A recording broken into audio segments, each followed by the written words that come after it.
Hello guys, pro kabaddi season 12 ఆగస్టులో start అవుతుంది. So ప్రతి టీం కూడా ఇంకొక 2 or 3 డేస్లో అయితే ప్రాక్టీస్ చేసిన మొదలు పెట్టేస్తారు. ఇకపోతే ఈ ప్రాక్టీస్ సెక్షన్లో ప్రతి టీం యొక్క బలాలు అలాగే బలహీనతలు, అంతేకాకుండా ప్లేయర్స్ యొక్క పర్ఫార్మెన్స్ ఇలా కంప్లీట్ డీటెయిల్స్ అయితే మనకు క్లియర్గా తెలుస్తాయి. సో వాటన్నిటిని మిస్ కాకుండా ఉండాలనుకుంటే మాత్రం ప్రో కబడ్డీ సంబంధించి ఏ చిన్న అప్డేట్ అయినా సరే నాన్ స్టాప్గా మన ఛానల్ వీడియోస్ వస్తూనే ఉంటాయి. సో వీడియోస్ మిస్ కాకుండా ఉండాలనుకుంటే మాత్రం మన L5 స్పోర్ట్స్ ఛానల్ని సబ్స్క్రైబ్ చేయడం మర్చిపోకండి. అంతేకాకుండా వీడియో చూస్తున్న ప్రతి ఒక్కరు కూడా వీడియోకి అయితే లైక్ చేసుకోండి. ఇక లేట్ చేయకుండా వీడియోని అయితే స్టార్ట్ చేసేద్దాం. ఇకపోతే ప్రో కబడ్డీ సీజన్ 12లో తెలుగు టైటన్స్ యొక్క బలాలు అలాగే బలహీనతల గురించి మాట్లాడుకుందాం. తెలుగు టైటన్స్ యొక్క మేజర్ బలం వాళ్ళ యొక్క డిఫెన్స్. తెలుగు టైటన్స్ డిఫెన్స్ అయితే నెక్స్ట్ లెవెల్లో ఉంది. ఇకపోతే కార్నర్స్ అయితే సాలిడ్గా ఉన్నాయి. అంటే ప్రో కబడ్డీ సీజన్ 12లో ప్రతి టీం కంటే తెలుగు టైటన్స్ డిఫెన్స్ అయితే నెక్స్ట్ లెవెల్ ఉంది.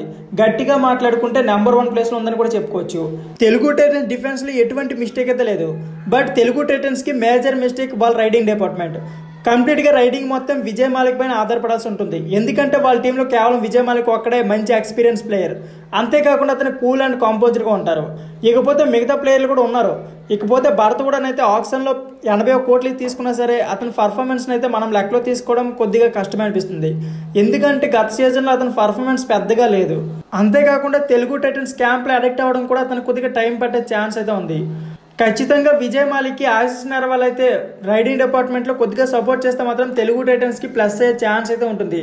ఇక్కడ తెలుగు టైటన్స్కి ప్లస్ పాయింట్ ఏంటంటే తెలుగు టైటన్స్ డిఫెన్స్ అయితే ఆల్మోస్ట్ సీజన్ 11లో ఏ టీం అయితే ఆడిందో సీజన్ 12లో కూడా అదే ఆడుతుంది. కాబట్టి వాళ్ళ కోఆర్డినేషన్ అయితే బాగానే ఉంటుంది. ప్రాక్టీస్ సెషన్కి ముందే వాళ్ళ కోఆర్డినేషన్ బాగానే ఉంటుంది. కేవలం శుభం సిండే అయితే డిఫెన్స్లో కొద్దిగా అడాప్ట్ అవ్వాల్సి వస్తుంది. ప్రాక్టీస్ క్యాంప్లో ఇంకా 1 month ఉంటుంది కాబట్టి ఖచ్చితంగా అతనైతే అడాప్ట్ అయ్యే ఛాన్స్ అయితే ఉంటుంది.